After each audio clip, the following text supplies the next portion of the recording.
पटना के महासचिव अथर परवेज को 11 तारीख को 11 जुलाई 7:30 बजे उनको घर से बिना किसी वारंट के, बिना किसी इंफॉर्मेशन के, बिना किसी एप्लीकेशन के उसको डिटेन किया जाता है। अथर परवेज एक सामाजिक कार्यकर्ता पहले शुरू से रहा है। उसके काम को देख कर के एसडीपीआई का काम को देख कर अथर परवेज ज्वाइन किया था एसडीपीआई, और उसको मुसलसल 2 साल से एसडीपीआई पटना का वो महासचिव रहा है और काम अभी तक बहुत बेहतरीन तरीके से कर रहा है।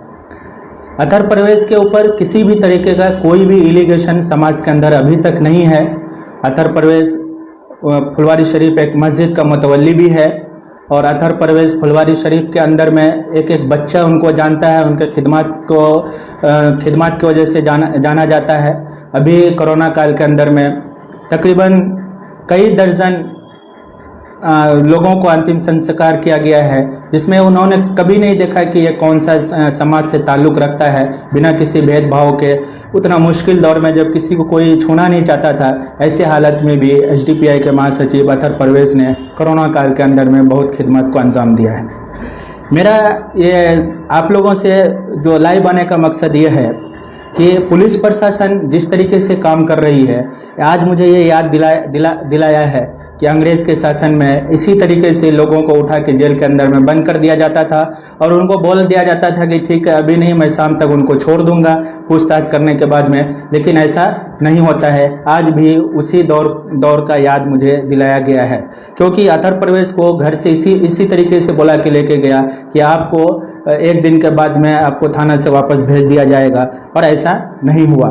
जब एसडीपीआई के तमाम लीडरों ने पटना के हर एक प्रशासन को, DSP, SP, additional SP, DIG तक से बात करते हैं तो उन्होंने कहा कि ये हमें कुछ मालूम नहीं है अभी क्या चल रहा है, आप उसमें कोऑपरेट कीजिए। जब मैं एसएचओ से बात करता हूं तो एसएचओ बताते हैं कि मुझे कुछ भी मालूम नहीं है, ये ऊपर का ऑर्डर है। मैं ये जानना चाहता हूं कि आखिर ये ऊपर का क्या मतलब होता है, क्या ऑर्डर होता है। आप किसी को डिटेन करने के बाद में भी आप 2 दिन रख रहे हैं, ये 3रा दिन आज चल रहा है, बिना किसी इंक्वायरी के, बिना किसी आप चार्जशीट के उसको थाना के अंदर में है। अगर कोई ऐसा सिचुएशन उसके ऊपर में ऐसा कुछ आता है तो आपको कोर्ट में पेश करना चाहिए था, लेकिन आप वैसा नहीं करते हैं और थाना में उनको रखते हैं। जब डीआईजी से बात किया जाता है तो वो कहता है क्या कि अभी वो इंक्वायरी में है, इंक्वायरी होने दीजिए। मैं ये समझ नहीं पा रहा हूँ कि आखिर क्या चीज़ का इंक्वायरी चल रहा है। और ये अथर परवेज के बारे में जब एसडीपीआई के तमाम लीडर जब बात करते हैं तो सिर्फ इतना ही, कुछ नहीं बताना चाहते। वो बोलते हैं सिर्फ ऊपर का ऑर्डर है, ऊपर का ऑर्डर है। कहीं ये बीजेपी का पॉलिटिकल दबाव तो नहीं है। आज पूरे भारत के अंदर में अपोजिशन को ख़त्म किया जा रहा है। अपोजिशन नहीं रहे और वो अपना मनमानी ढंग से काम करे, पूरा प्रशासन का इस्तेमाल हो, वो जितनी सारी एजेंसी से उनका वो इस्तेमाल करके हर एक अपोजिशन को कुचलने का काम किया जा रहा है। कांग्रेस को देखिए आज क्या हालत है, आरजेडी को देखिए क्या हालत है, रामविलास पासवान की पार्टी को देखिए कैसी हालत हो गई। आप अभी लेटेस्ट आप महाराष्ट्र के अंदर में देखिए उनकी क्या हालत कर दिया गया है। ये एक उनका एजेंडा है, उस एजेंडे के तहत काम कर रहा है। और अथर परवेज का जो समाज के अंदर में छवि है, उस छवि को बदनाम करने के लिए साथ साथ एसडीपीआई का जो महासचिव है, एसडीपीआई का पॉलिटिकल करियर जो अभी बहुत एक अच्छे तरीके से आगे बढ़ रहा है, उनको डैमेज करने के लिए ऐसा काम किया जा रहा है। मैं जब आज एडिशनल एसपी से मुलाकात करता हूं तो मुझे वो कुछ भी बताने से पहले इनकार करते हैं। फिर उन्होंने थोड़ा कुछ एक बताया, वो बताते हैं क्या कि ऐसा एक ऑफिस उसके नाम से है, जबकि वो ऑफिस नहीं है किसी चीज़ का। उनके नाम से वो एग्रीमेंट है, उन्होंने किसी काम के लिए लेके रखा है और वो काम उनको जब होता तो वो करता। अभी उनका मिल रहा था, वो किसी भी तरीके से कोई भी मीटिंग उधर होता होगा, ये मुझे मालूम नहीं है। तीसरी बात मैं बोलना ये चाहता हूँ कि अथर परवेज के बारे में मुझे एडिशनल एसपी ने ये बताया कि मैं 6 बजे के बाद आपको सारा चीज़ बताऊंगा।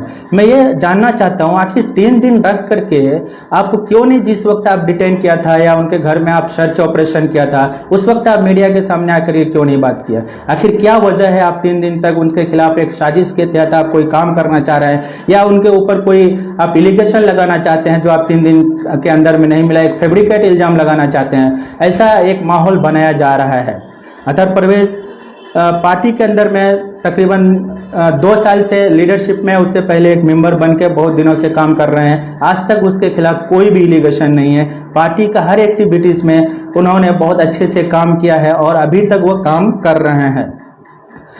मैं फिर से एक पूछना चाहता हूँ कि आपको जब किसी तरीके का कोई बात पूछा जाता है प्रशासन को, एक एसडीपीआई का महासचिव है, तो आप किस वजह से उनको अरेस्ट किया है, किस वजह से डिटेन किया है?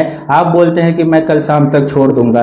फिर छोड़ने की बात होती है, लेकिन जब आज मैं मिल रहा हूं तो उन्होंने कहा है कि शाम के 6 बजे मैं सारा चीज बताऊंगा। ये क्या वजह है? आखिर ये क्या चाह रही है प्रशासन?